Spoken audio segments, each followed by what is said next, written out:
Hey, what's up everybody? I just finished 75 hard, so I thought I'd make a recap video, show you my final results, give you a couple more tips to help you get through it if you decide to go through it, give you my book recommendations.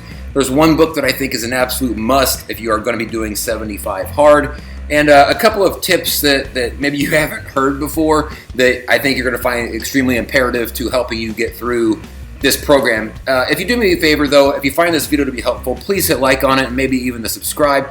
I do these types of videos and other health and fitness videos several times a week, so hit all those cool fancy buttons down below, please. Now, I did a previous video called Surviving the First 30 Days of 75 Hard. I'll put a card of that here on this video, and I'll also link it at the end. It's more of a nuts and bolts, how I approached each step through the first 30 days just to try to get through those first 30 days. So check that out whenever this video is done, and it's got some additional sort of just basic need to know type of info. This is going to be a little bit more of an expanded, again, results, some extra tips on this particular video. And I'm also going to put in the description down below several Amazon links to different tools, different things that I used during this process to help me get through, whether that was a water gallon, whether it was like dry fit clothing to wear underneath my clothes because it's wintertime here and cold, whether it's different types of workout gear that I use to help kind of break up the monotony of so many workouts. I'm going to put a bunch of things in the description down below so you can check them out and see if any of those may be helpful for your own journey. Let's go ahead and get in first for the before and after. I know some people wait to the very end and they make you watch the entire video to see their results. I'm going to show you this now so you can decide if you even want to watch the rest of the video based off of the results. I was happy with them. I'm 44 years old, so you never know exactly what your body's going to do with some of this stuff. You can see on the left side, I was way more, my bulk during last year went better than I thought. I didn't realize how successful it had been until I saw this kind of final picture here. That's day one on the left, the final day there on the right-hand side. And I couldn't be happier with the final result there. Now this bathroom light is extremely unforgiving and bright. It's like right here, and it doesn't allow for any definition. So here's a quick TikTok thirst trap video that I made. You can get a little bit of a better idea of sort of how I thinned out and cut up just a little bit. So again, just extremely happy with the final body change that I went through on this. And now let's talk about what the weight did. So I weighed myself every day and recorded the weight. That's not part of the program, but I just kind of like keeping an eye on things. And so what I'm actually going to do is I'm going to show you on day one. I started off the plan at 234.5, as you can see it down there. Now, one of the things you have to be careful with this program, because you're also drinking a lot of water, you're doing things differently than you would maybe normally do them. And so your body might react strangely, especially when it comes to the numbers on the scale. If you notice day one, 234, almost 3 weeks later, if I get up to here to day 18, it's 233. So like 2.5 weeks and I only lost a pound. And that will mess with your brain if you allow it to. You like, why am I going through all this for a pound of weight loss? There was a couple of times during this process that I would hit these weight walls where it would just be the same for like 2 weeks. Another one is about halfway through December. As I start looking here, let me see, where was that at? Here we go. December 19th, I was at 222, so I've been working my way down slowly. But look up here at the top, on December 31st, 222. It was another 2 weeks of like zero movement. In fact, as I got into January, it even went up a little bit, and I was like gaining weight at this point over the next couple of days.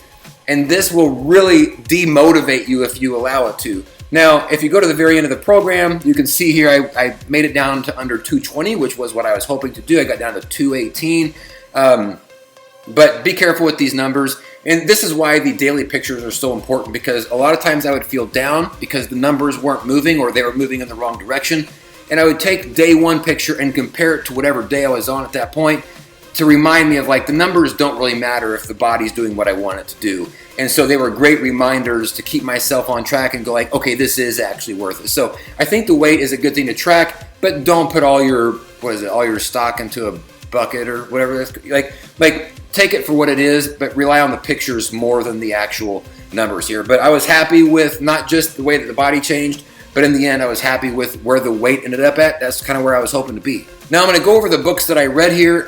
Like I said at the beginning, there was one here that I think is an absolute must read, and probably the first book that you should read. But I'm going to go through everything here. I read the 80-80 Marriage. I was actually already reading this when the program started, about halfway through it, so I went ahead and finished it up. That was my reading for each day, but it's a very good relationship book. not just marriage, but relationships in general. I read 12 Rules for Life by Jordan Peterson. I did not like this book. This was a goal of mine to read this for quite a while because I do like Jordan Peterson. I like hearing him talk. Turns out I don't like what he writes. It didn't translate well to me, but it was a goal of mine to read for a long time. I've had that for 2 years, so I finished it, which gave me value because I finished a goal, but it didn't work necessarily great for me. And then I read this. This is the big one. Can't Hurt Me by David Goggins. For a program that is billing itself as a mental toughness program, this is like the ultimate mental toughness book. After I read this book, almost every time that I would work out, I would think about the things that he went through in this. I cannot recommend this. This is the first autobiography that I've ever read, and it couldn't have been more of a timely find. So again, links to all this stuff in the description down below, but if you're going to buy one book from that list, buy this one. It was incredible. Now, QBQ, Question Behind the Question, is more of a thinker's type of book. It's really nice too because some of these pages are small. I mean, they're all pretty small. So I kind of got to the point of I read this towards the end of the program, and frankly, I was needing some days just to be a little bit easier, and that was a good book, good timing, because it made my 10 pages a lot easier to get through as far as spending much time on them. And I ended it reading Outliers by Malcolm Gladwell. I haven't finished that. I'm still going on that, but I read half of the program. So that's my books that I read. Highly recommend the David Goggins one. They're all good, but the David Goggins one was incredible. So I highly recommend that one. Check those out. There were a couple of tools that I used during this process, especially for the second workouts or just outside workouts. I used some kettle maces, I think they're called, or mace bells. Here's what that looks like here. I got a weighted vest to just change up, give myself some extra weight while I was out running. I mentioned on the other video, the Surviving First 30 Days, how I cut that 45-minute outdoor workup into 3 different workouts of HIIT stuff, and I did something different each 15 minutes. I think that's extremely important.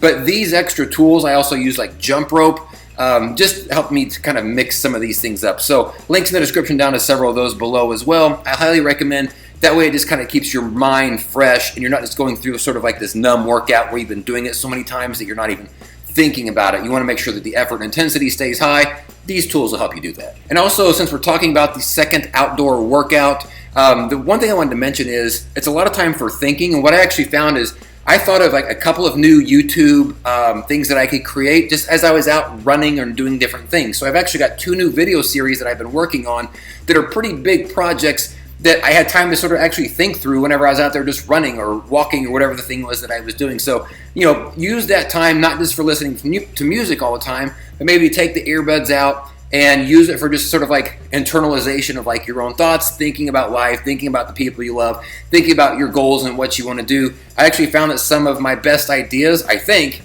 have come from just the times that I was sitting out there, doing workouts outside with no music going on and just hearing my feet hitting the pavement, my brain just kind of moving. So it's a great time to just kind of reflect and also to kind of look down the road of the future. All right, just a couple of quick tips that I picked up along the way. One thing is that you probably should know about, nobody else I think is going to talk about this, is if you're drinking this much water, you got to go to the bathroom more, which is fine if you're near a bathroom. But because one of your workouts is actually going to be outside, you need to be smart about when you go to the bathroom right before your workout and if you have access to a bathroom while you're going to be working out. You don't want to be somewhere and have to go real bad because that water in your system doesn't wait forever. And so I live out in the country, out in nature, so when nature calls, I have access to a lot of opportunity where nobody's around or whatever. But if you live in the city, you may not have that luxury. So just a heads up, you are going to have to go to the bathroom more. And because that second workout is outdoor,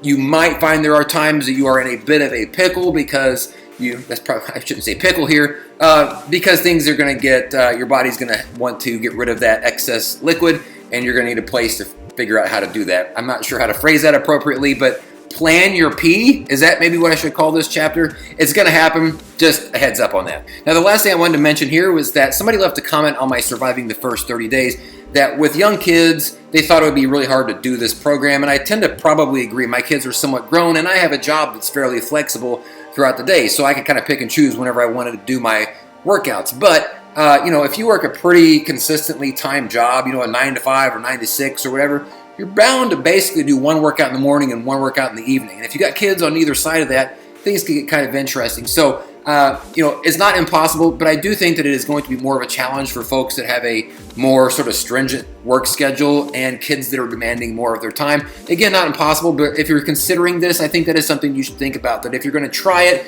and you're in that boat, basically you're going to have to do a morning workout and you're going to have to do an evening workout. That's just the way that it is. Again, totally possible, but a heads up, it's going to make things kind of interesting on your schedule. And that's all I really got. Am I glad that I did this plan? Absolutely, I am glad I did it. In fact, I was a little bit sentimental whenever it ended. One, because I just like structure. I like knowing what I'm going to do each day. Even if what I'm going to do is difficult and hard, I like sort of having that laid out for me. I felt a nice sense of accomplishment whenever it was said and done. I've seen some people online that have these massive revelations of like clarity and like all sorts of stuff. I didn't have any of that stuff. Like I was just glad to finish it. I was glad that I didn't snap anything. I was glad that, frankly, I didn't get COVID while it was going on. It was winter time here. I started November 1st, so I passed on all the goodies at Thanksgiving and Christmas and New Year's, and the weather cooperated fantastically. Like there was some like 50-degree days during the last week, which was like at the beginning of January is kind of unheard of. So I was very happy with the way that went. I will probably do this again sometime in the future. It was a good program and a good structure. So do I recommend it? Sure. Talk to your doctor, see if something like this would work for you. Again, everything I've talked about here, I'm going to put links in the description down below. I'll link to the surviving the first 30 days of the program. And that's it. So I'd be curious to hear about you all's feedback. Did you do the program? How did you get through it? Have you struggled with it? Are you needing some help, some advice? Leave it down below. I'll see if I can help. That's it. If this was helpful, please hit like on it, maybe even to subscribe. I do these types of videos and other health and fitness videos several times a week. We'll see you on the next videos. Thank you all so much for watching. Peace out.